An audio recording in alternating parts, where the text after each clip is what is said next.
With Helium moving to Solana, do you think it's a sign for more chains to follow their footsteps? And if so, who could shift as well? Well, loaded question, tough question. But let's ramp people up as to what the background is of this whole Helium story right now. First of all, why the move? Well, Helium proposes shifting its entire network to Solana blockchain after they raised $200 million. Now, Helium devs are moving because they need more scale. They have over 1 million hotspots today. They need faster transaction speeds. They need higher uptimes, and they need more interoperability with other blockchains. So we're at the stage now where sometimes things grow on their own chain and they just discover they can't scale. So what do? You lease somebody else's application or use another blockchain or whatever. And that's exactly what's happening here with this particular chain. Now, a little bit about what makes Helium interesting. And I know that not all Helium miners are making money like they were in the old days. It's become very competitive, but it is pretty impressive nonetheless. They do combine the Web3 play, which is the 5G network plus Internet of Things. And what they're trying to do with the Solana network is the today structure on the blue on the left is what they do. And the proposed thing is to move from proof of coverage on chain is to proof of coverage to oracles within the Solana network. Obviously moving everything to the Solana network. They want to move the HNT transactions and settlement on the Solana network, which will bring a lot more liquidity to HNT as well. Data transfer will move to oracles.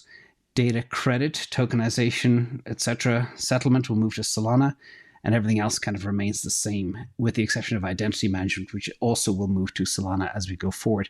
Now, the couple of things that are very interesting before I answer your question, just to make sure everybody's up to speed, is the key partnerships. So you've got Samsung and Qualcomm are partnering with Helium, and you have Dish Network is partnering with Helium as well, because they want to expand and defend their future as they go forward. I think any of these big telco companies, by the way, notice Qualcomm, the founder of Solana comes from Qualcomm. So everything's going to, as usual, there's always connective tissue. But one of the big threats to these companies come forward is, of course, SpaceX from Elon Musk. And maybe they're building up some type of moat to secure themselves so they can at least survive in the future coming.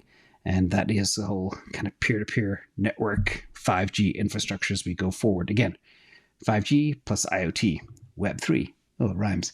Now, but first of all, don't jump the gun, everybody, because it's still at a proposal stage.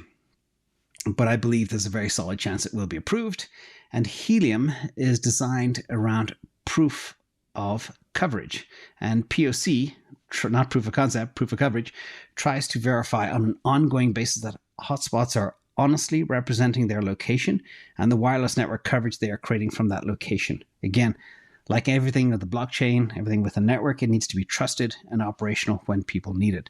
And hotspots enable people to operate wireless networks for a very low power Internet of Things devices.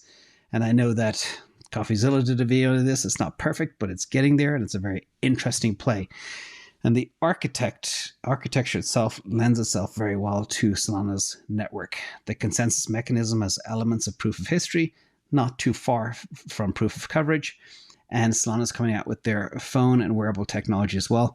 And LongFi is perfect for powering this ecosystem. So the synergy could cut both ways as well. And this way, Helium can focus on the hotspots and LongFi and let Solana handle the scalability and execution. So this is a really, for me, as far as I'm concerned, a very exciting use case. Now, the other big thing is regarding price action, because that's very important on this channel. You can see ever since this announcement, Helium price got smashed. And that was not a good thing. And the team at Helium must be aware, obviously, sometimes the market values layer ones much more than Web3 apps. So, Stephen, in answer to your question, I believe this is a picture perfect use case for a blockchain. And it'll be very exciting to monitor go forward. And remember, the Helium network is still very nascent, has a lot of bugs and kinks to iron out, but having 1 million nodes is pretty impressive, especially if you look at the map in a place like Manhattan. It is mind-blowing.